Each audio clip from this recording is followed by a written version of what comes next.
Das ist doch typisch in einer lesbischen Beziehung. Das Video hat eine bisschen komische Richtung angenommen. Kannst du dich bitte fortpflanzen? Yeah, der Tag ist wach. Jetzt bin ich persönlich schon viel zu emotional dabei. Das kommt nicht gut.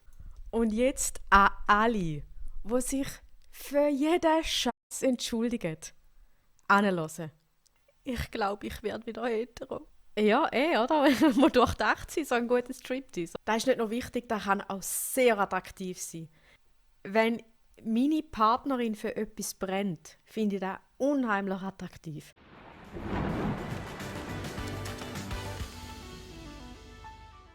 Okay, salut alle. Heute reagieren wir auf Deep Dating. Das ist ein Format von SRF, wo eigentlich ähnlich wie bei Herzblatt so aufbauen ist, dass eine Kandidatin oder ein Kandidat die Liebe von seinem Leben sucht. Und immer oder eure gegenüber werden 3 Kandidatinnen gestellt, die sich gegenseitig nicht sehen können. Dann werden Fragen gestellt, die werden beantwortet und dann kann man aufgrund von diesen Antworten herausfinden, ob man matcht oder nicht. Ich würde sagen, wir schaffen gar nicht mehr lange drum, sondern fangen gerade an.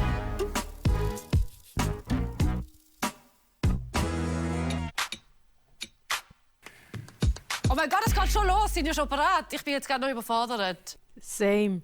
Gell, wir sind auch überfordert. Sagst du?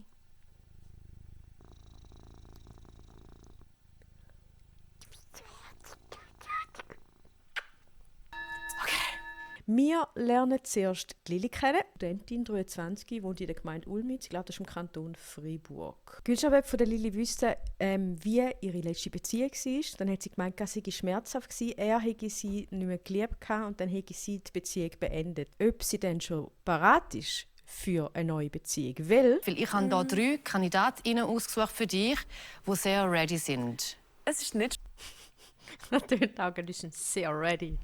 Das ist so, als würde jetzt gerade ins Bett hüpfen mit ihr. Nein, die sind hure ready, gell? Always. Geht direkt rein. Kommen wir zur ersten Kandidatin. Meret, 20, sie kommt aus dem Emmental, das ist im Berner Mittelland, kann das sein? Ja, Berner Mittelland, Kanton Bern. Was meint die Meret?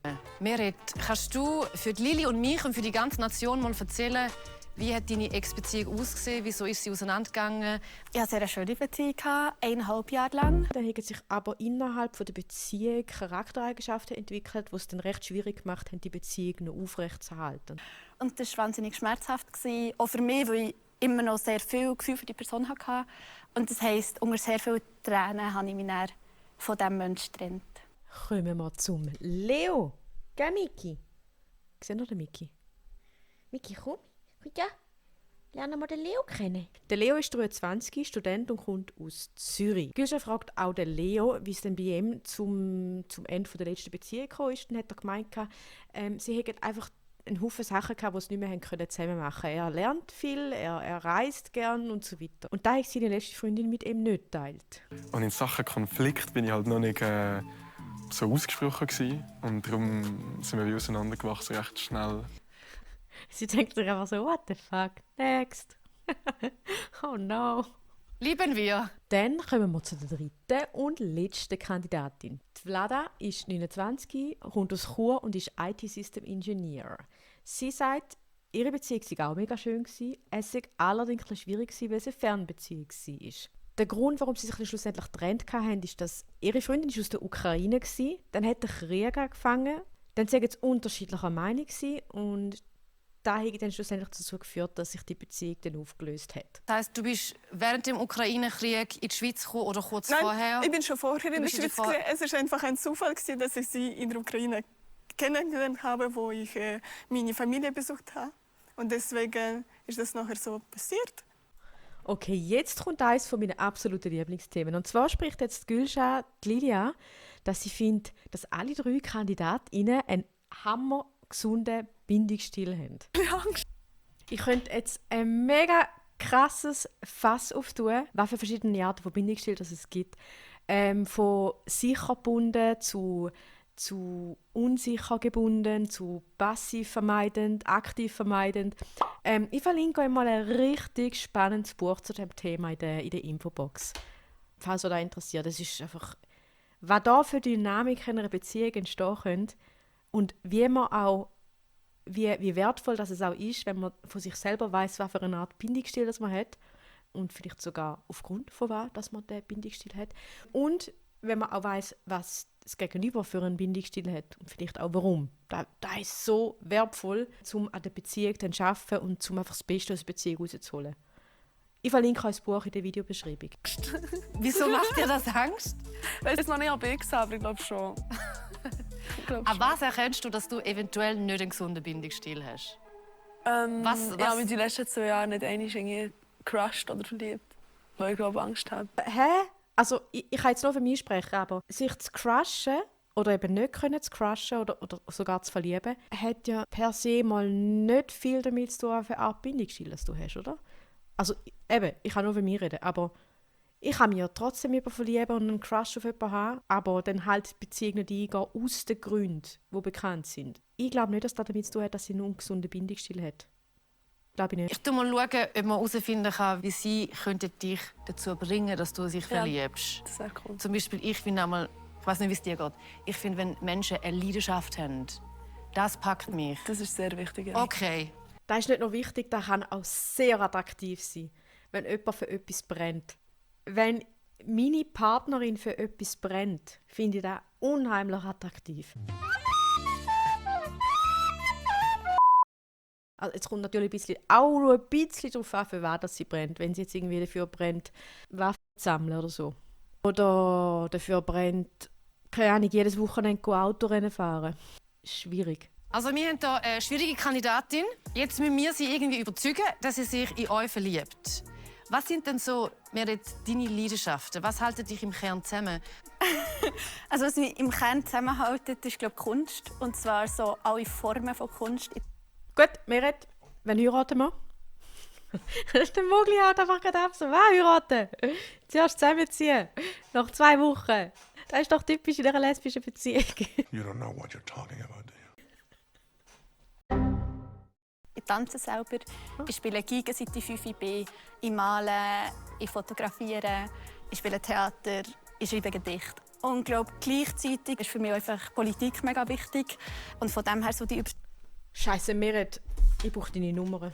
Überschneidungen zwischen irgendwie Politik und Kunst ist das, was in mir sehr viel Gedanken und Gefühle auslöst. Wenn jetzt du könntest der ganzen Welt eine Botschaft rausschicken, eine Textmessage, wo jeder aufs Handy bekommt, was wäre das Thema? Wäre es Umweltschutz, wäre es Feminismus, wäre es Ernährung? Mein persönlicher Warte, was wär's bei mir? Oh mein Gott, was wär's bei mir? Wenn ich könnte an alle eine Message rausschicken, welches Thema liegt mir so fest am Herzen, dass ich es mit der ganzen Welt teilen will.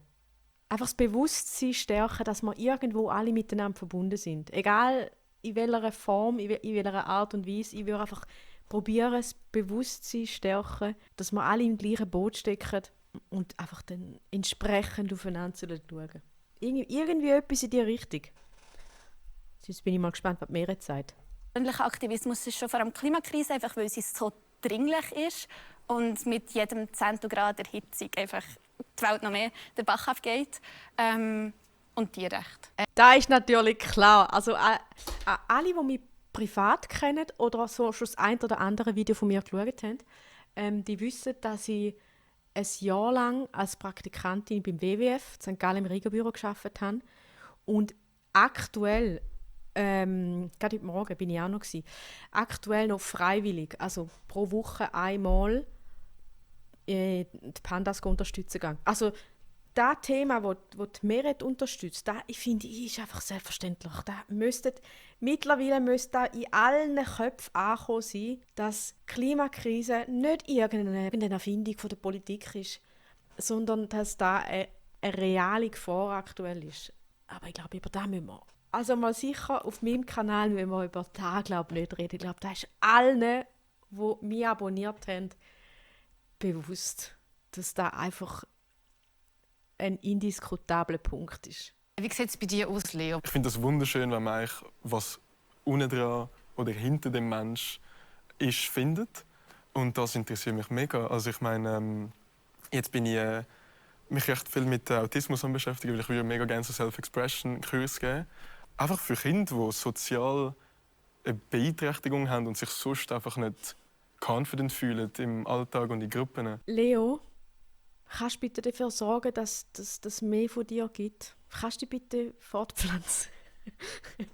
So Menschen wie der Leo brauchen wir einfach mehr. Einfach so sich engagieren sozial und für andere Leute da sein und nicht einfach nur im eigenen Gärtchen das Gras schneiden, sondern auch mal für Blümchen von den Nachbarn, also jetzt im übertragenen Sinn, einfach auch mal ein bisschen für alle anderen mitschauen. Nicht so, dass er im Helfersyndrom landet, aber auch so, dass es, wie ich vorher schon gesagt habe, das Gemeinsame, dass das einfach funktioniert. So. Wow, so, oh mein Gott, das fängt so deep an. Wir haben noch nicht einmal die Hälfte vom Video und jetzt sind wir schon zu tief. Jetzt bin ich persönlich schon viel zu emotional dabei, das kommt nicht gut. Ist eigentlich mega schön, mit jemandem zu connecten. Also ich könnte mich nicht entscheiden. Wer sagt connecten? Ich glaube, ich werde wieder hetero. She needs to sort out her priorities. Alles, was mit Verbindung in Verbindung geht, connecten und so, das ist bei mir einfach so ein Keyword. Wenn da jemand erwähnt, dann werde ich ganz schon hellhörig und sage, connecten, wie meinst du das genau? Und ich habe dann immer das Bild im Kopf von Avatar, wie es da mit dem Baum in Verbindung geht. Und dann so ein bisschen mit dem Gesamten. Das Video hat eine eine komische Richtung angenommen. Vlada, was ist deine Leidenschaft? Für was brennst du? Coole Ideen auch realisieren durch meine Ideen, kreative Ideen und so weiter. Und ja, und nebenbei natürlich auch Leute auch unterstützen, wo der Ukraine-Krieg angefangen hat.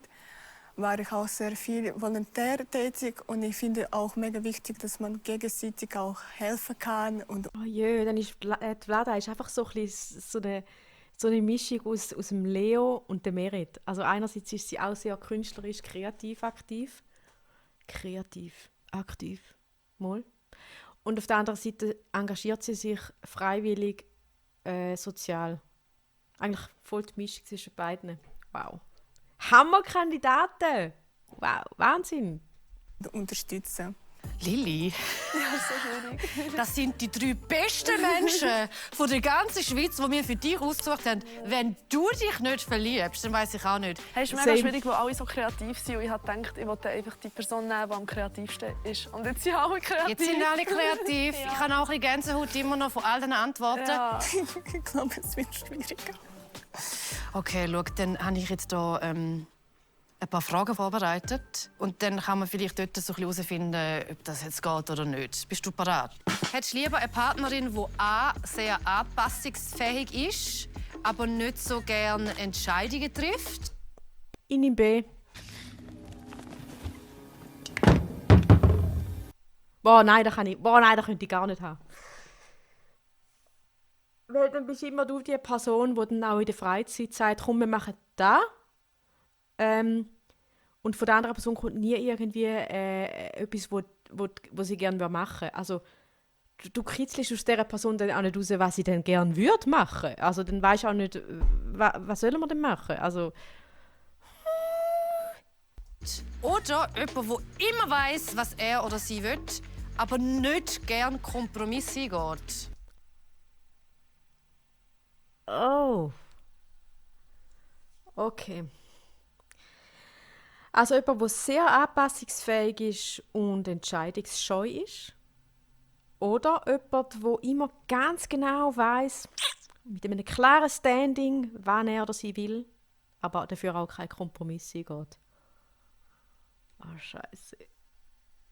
Bei der zweiten Person habe ich das Gefühl, muss man sich unterordnen. Sonst wird es klopfen. Und da ich nicht jemand bin, der sich unterordnet, auch nicht überordnet, ich bin ein riesen Fan von Augenhöhe-Beziehungen, und zwar egal mit wem.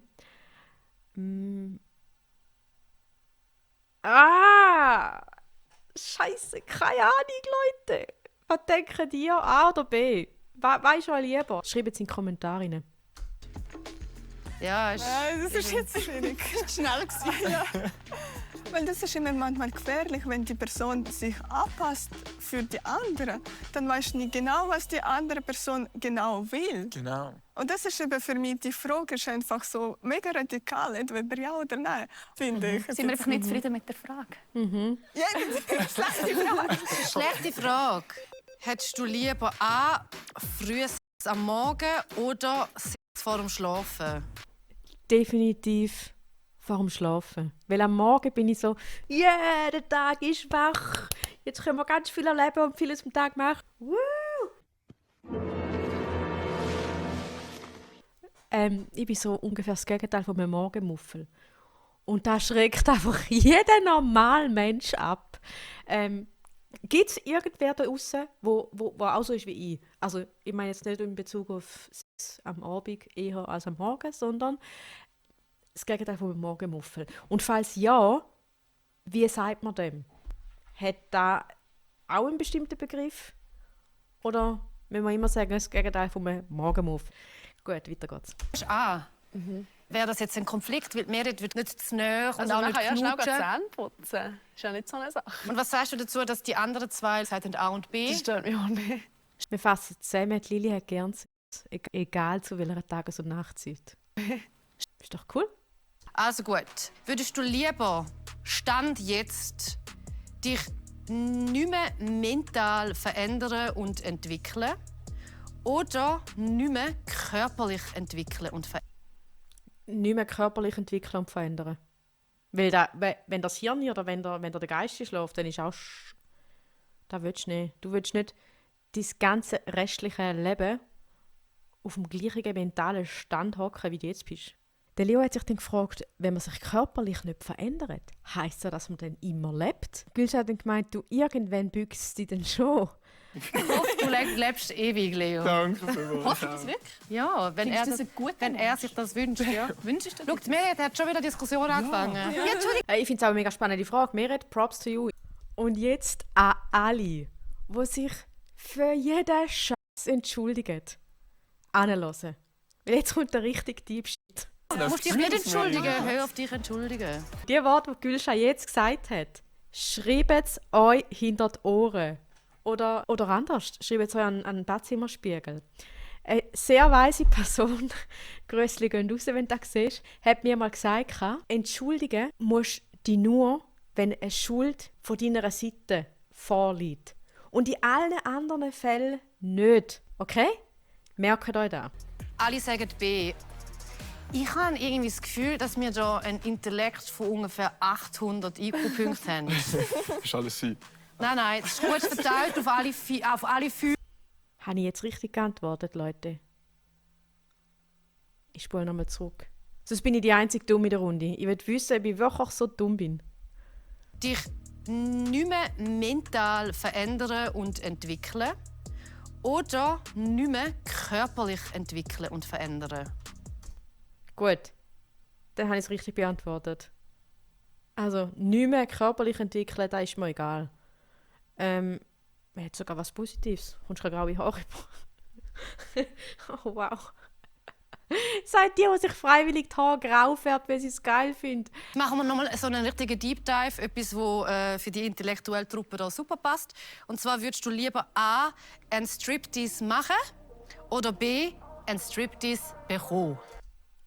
Ganz einfach, weil ich es einfach hure cringe finde. Nur schon der Gedanke daran, dass ich für jemanden strippe. Wow, B, kannst du immer noch die Augen zu machen, wenn es dir nicht gefällt. Oder? Okay, ich werde. Wir haben Merit. Sie würde lieber einen Striptease bekommen. Also Was? Akt zeichnen. Okay. Ja. Ja, gut. Leo, du? Ja, ich fände es auch mega awkward, ein Striptease. Ich weiß nicht, wann klatschen, auf dem Beat oder wenn ich... Also nein, wirklich, so Sachen lieber an und dann mache ich es, dann ist es Ja, oder? Wenn wir durchdacht sind, so ein guter Striptease, oder? Ich habe A entschieden, weil ich denke, Tanzen ist viel angenehmer als das Solo. Wie wäre es, wenn es zum Beispiel dich, währenddem dass du den Striptease machst, jemand zeichnet? Weil das würde Merit Das gerne stört machen. mich gar nicht, das würde ich aber auch gerne machen. Für dich Also die Lili hat sich schon lange entschieden. Die Lili hat sich schon entschieden, wo Merit sich vorgestellt hat. Habe ich das Gefühl. Ja, die Aussage, die claim ich jetzt. Ich würde sogar einstrippen. siehst du jetzt. Aber mit Skizzenblock. Okay. Ich zeichne die gerne. Wenn ihr alle auch so ein bisschen im Artistic-Bereich sind, könnt ihr etwas zeichnen.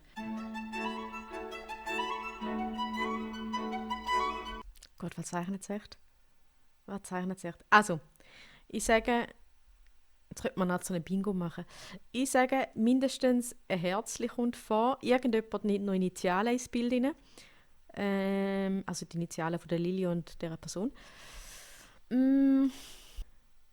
Ich sage Herzchen und Initialen. Also, ich zeige dir jetzt hier Bilder. Wer ist welches? Das mit dem Kino ist Leo.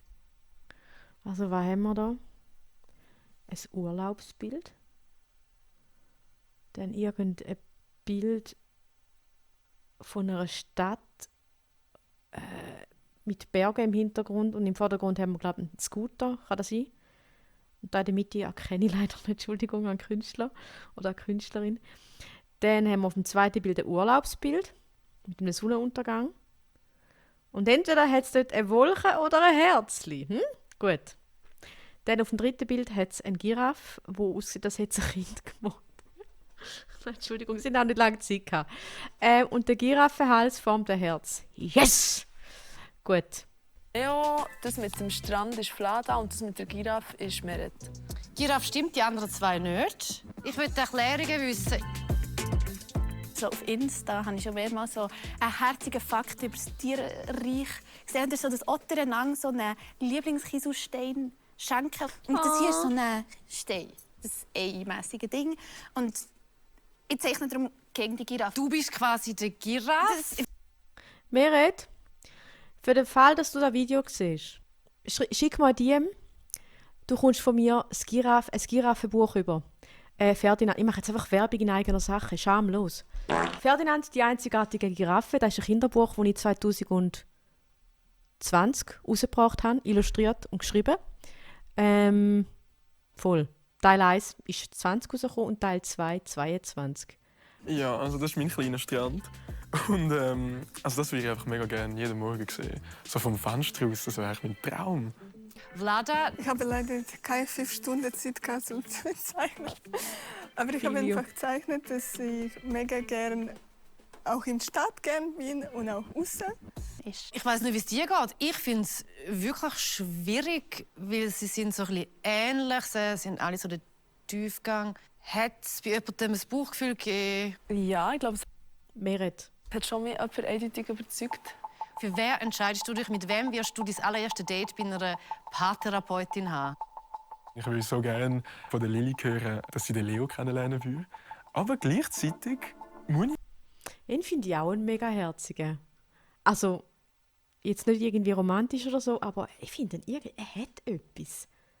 Irgendwie, also mit dem sozialen Engagement hat er mich schon gehabt. Genau. Er ist ein cooler, der Leo.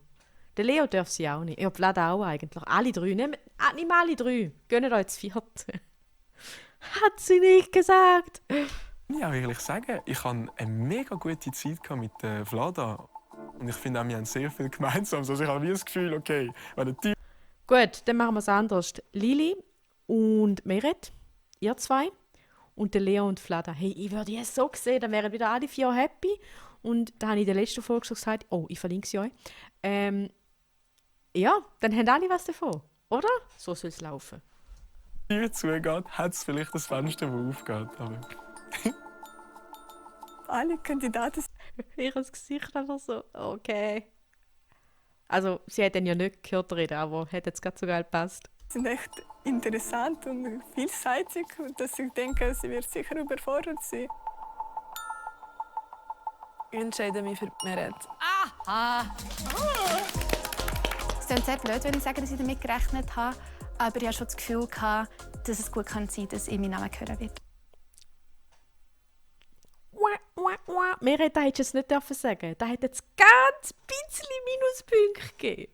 Also, dass du davon ausgegangen bist, dass sie die wählt. Also, ein gesundes Selbstvertrauen. Hey, ich wünschte, ich hätte Selbstvertrauen. Hallo! Und ihr zwei habt euer erstes Date bei einer Therapeutin. Toi, toi, toi. Ich habe in der ersten Runde mitgelassen und ich würde jetzt mal mit dir starten, Meret. Und zwar habe ich mitbekommen, dass du einerseits ja sehr engagiert bist, also klimaaktivistisch, politisch etc. Und was ich dich eigentlich noch fragen wollte, ob du wie auch genug Zeit hast, sozusagen für eine romantische Beziehung? Ich wünsche mir nicht die Partnerschaftszeit, wo man irgendwie zusammen gehen picknicken und Filmabend, was auch immer macht, sondern mehr das, sei es jetzt in einem aktivistischen oder in einem künstlerischen Rahmen, dass man so Gemeinsamkeit hat und das kann sein, wie zusammen an etwas Eigenem arbeiten. Oh, ich finde beides mega wichtig. Aktivismus in Ehren, solange es die richtige Form ist. Aber ich finde es auch mega wichtig, dass man einfach mal zusammen chillen kann, einfach mal zusammen gammeln und picknicken. Eben, ihr wisst schon aus anderen Videos, Zeit in der Natur verbringen, mit dem hast du mich immer. Also für mich ist es glaub, schon mega wichtig, ab und zu so Date-Nights zu haben. Also ich finde es mega cool, so zusammen zu zeichnen und in einem Raum zusammen, beide machen etwas anderes und aber zusammen mache ich auch gerne mit meinen Kolleginnen. Weil es mich mega motiviert, nicht alleine manchmal kreativ zu sein. Aber ich muss auch sagen, ich brauche mega fest in meinem Alltag so meine Alleinzeit. Also ich tue mega gerne meinen Alltag auch nicht mit meinen Mitstudierenden zum Teil verbringen, sondern echt schnell ein bisschen für mich. Okay, ihr ist Me-Time, also der Lili ist Me-Time auch mega wichtig. Müssen wir nicht darüber reden. Völlig. Das ist sehr, sehr wichtig. Da habe ich im anderen Video, das ich vorher erwähnt habe, ich verlinke es dann auch noch in der Infobox, habe ich mal kurz darüber geredet oder habe ich mal kurz erklärt, warum das so wichtig ist und warum das so viel zur Gesundheit, zu der Beziehung beiträgt, aus meiner Sicht. Ich habe das Gefühl, du meinst sicher auch nicht, du willst nie Oh Gott, auf keinen Fall. eine Date-Time. So. Ja, also Das habe ich nicht schon nie gedacht. so eine Date-Time Aber auch nicht nie immer. Zeit. Also nicht nie Zeit für mich. Ja. Sind Sie sich jetzt einig oder nicht? Ich habe es nicht gecheckt. Du tönst sehr viel beschäftigt, Meret. Gibt es dann bei dir auch Zeiten, wo du einfach mal ein bisschen chillst, einfach nichts machst, Netflix schaust und wie nichts am Studieren bist? Dass ich nichts am Studieren bin, das gibt es nicht. Netflix habe ich einmal in meinem Leben geschaut. Merit, sollen wir Kollegen bleiben? Was soll ich sagen? Ich schaue gerne Netflix. Ich gönne mir da zwischendurch. Aber wenn ich jetzt zuletzt auf Netflix geschaut habe, weiss ich jetzt gerade auch nicht auswendig. Wow. Oh mein Gott, ich find Netflix dann ab und zu ein bisschen chillen oder egal, ob es Netflix oder YouTube oder was auch immer ist, das mache ich auch mega gern. Und ich persönlich finde es wichtig, dass man sich ab und zu einfach mal einen Chiller gönnt. Immer nur raushauen, immer nur Vollgas aktiv sein. Ich spreche aus Erfahrung. Leute, gönnt euch Pause. Ich schaue sehr viel Netflix jeden Tag. Ich würde sagen 2 bis 8 Stunden, je nach Wochentag und Alkoholpegel. Ja, das auch ein bisschen. Also ich habe das nicht, dass ich nicht behindert werde, mich zu entspannen. Aber ich bin eigentlich durch den Tag auch immer Zeug am machen. Ich bin viel allein, aber nie allein im Bett oder im Sofa. Die zwei passen eigentlich hure gut zusammen. Ich sehe die zwei mega. Also die haben vermutlich nicht mal eine Couch, die so viel wie die unterwegs sind. Netflix schaue ich den ganzen Tag. Ja. Ich auch nicht. Das habe ich noch nie gemacht.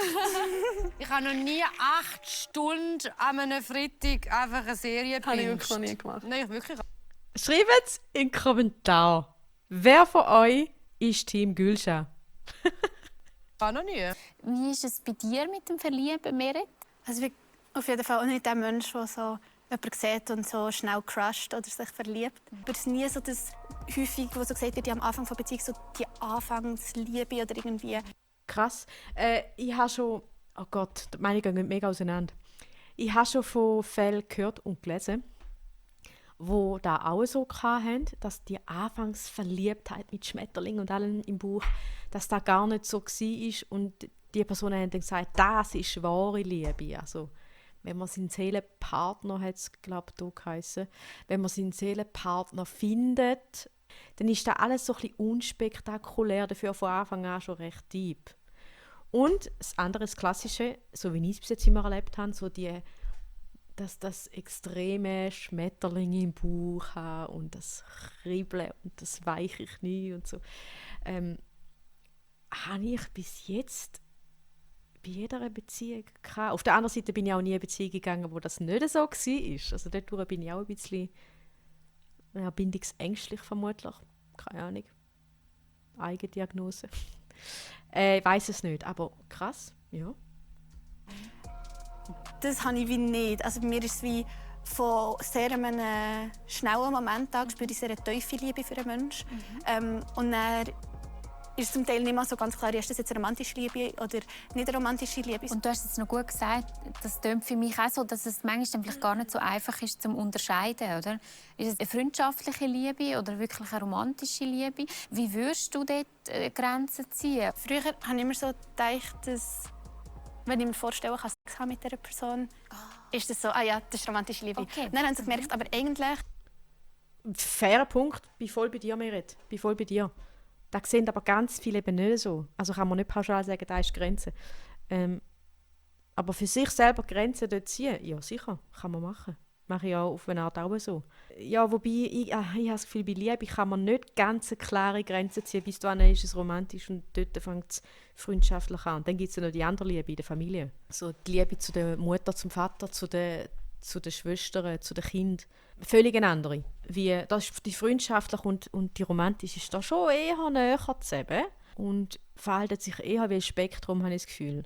Also man kann sich ja irgendwann auch im besten Kollegen oder die beste Kollegin verlieben. Geht auch. Oder umgekehrt, man ist mit jemandem zusammen und merkt irgendwann, hey, das ist zwar super, matcht, aber gefühlsmäßig, es ist einfach nicht mehr so die romantische Liebe. So geht auch. Also dort, ich finde, man kann keine klare Grenze ziehen. Wie sehen ihr das? Ich glaube, du hast etwas dazu sagen oder teilen, was dir durch den Kopf geht. Ja, das ist schwierig. Also ich bin eben jemanden crushen, wenn ich crushe mega. Und ich bin dann mega nervös und ich bin mega in der Anfangsliebe. Same. Also die meiste Zeit von meinem Leben, wenn ich nicht gerade in irgendeiner Beziehung war, hatte ich irgendeinen Crush auf irgendjemanden, der absolut unerreichbar ist für mich. Because you know, deep down, you deserve to be punished. Und dann kann ich über Jahre einen Crush auf die Person haben, wenn es blöd läuft. Und wage aber auch nie einen Vorstoß, um zu sagen, hey, es ist so, Entschuldigung, ich habe einen Crush auf dich. Hör auf dich entschuldigen. Ich bleibe dann lieber ein bisschen auf Abstand und warte, bis das Gefühl weggeht. Und dann ist für mich die Welt auch wieder in Ordnung. Dann gehe ich dann vielleicht irgendwann auch wieder auf die Person zu und frage, hey, machen wir mal etwas zusammen. So. Was ich nicht mache, solange ich noch einen Crush egal. Also da so Thema Sexualität höre ich so ein bisschen Unterschied raus, oder? Also wertfrei natürlich. Geht es euch auch so? Dass ich das rausgehöre? Ja. Ja, auf jeden Fall. Ja. Also, damit ist die Entscheidung, glaube ich, gefallen. Ich würde sagen, die Lili entscheidet sich nicht für ein zweites Date. Meret würde sie gerne kennenlernen. Das ist das, was ich denke. Ich gebe euch eine Red Flag und eine Green Flag. Eine Red Flag und eine Green Flag für dich. Und an dieser Stelle möchte ich sagen, du hast ja vorher gesagt, ob man einfach einmal für sich allein sein kann und nichts denken und nichts machen. Wir zwei könnten auch nie ein Date haben. Weil ich habe das keine Minute. Ja, sorry, falls du jetzt willst mit daten. Sind wir bereit? Haben wir die Entscheidung getroffen? Okay. Sie einfach so, nein, oh nein, ich würde ja so hübsch finden. Das finde ich jetzt gerade so schade, Gülscha. Ich habe so einen Crush auf dich. Ich will eigentlich dich und nicht mich jetzt. Da habe ich jetzt in ihren Augen gelesen, der Lili an den Augen. Ja, sorry, falls du jetzt willst mit daten. Sind wir bereit? Haben wir die Entscheidung getroffen? Okay. Dann 3, 2, 1. Nein, ist gut. Beide nicht. Ich liege schon wieder falsch. So wie beim anderen Date. Beim Diego und beim Robin. Mann! Okay, nächstes Mal sage ich einfach, egal was für ein Date. Ich sage einfach, beide wollen nicht. Krass, hätte ihr das gedacht? Haben ihr das gespürt? Ja. Ich glaube, es war recht schnell und eindeutig. Weil ich habe es auch gespürt. Und nachher habe ich wieder gedacht, doch, sie kommen zusammen und nachher wieder doch nicht. Ihr habt das ganz toll gemacht. Ja, ich glaube, das ist auch für mich inbegriffen in einer romantischen Beziehung. Ich habe das Gefühl, wir haben so unterschiedliche Interessen und Bedürfnisse, die in einer romantischen Beziehung nicht übereinstimmen würden. Ich habe gemeint, ich hätte es gespürt, aber nein. Schau, wenn du mir möchtest jetzt eine Freude machen, weil mir geht es nicht gut, weil ich... Gib mir doch einen Daumen nach oben, einen kleinen Kommentar, abonniere das, wenn du möchtest auch die anderen Folgen schauen. Da gibt es die letzte und da gibt es noch mehr Dilemma. Wenn Gülscha, da werden wir sowas von machen. Abonniert haben wir die schon. Einen Kommentar werden wir auch bei diesem Video mal noch hinterlassen. Ich weiss aber auch da noch nicht, was. Gönnt euch. Dann würde ich sagen, Leute, das war's für heute. Schön, sind ihr mit dabei gewesen. Danke vielmals fürs Einschalten und dann sehen wir uns beim nächsten Mal. Vergesst das Abo nicht, kommentiert eure Gedanken und dann sehen wir uns. Tschüss. Outtakes. Oh, das war ein bisschen feucht.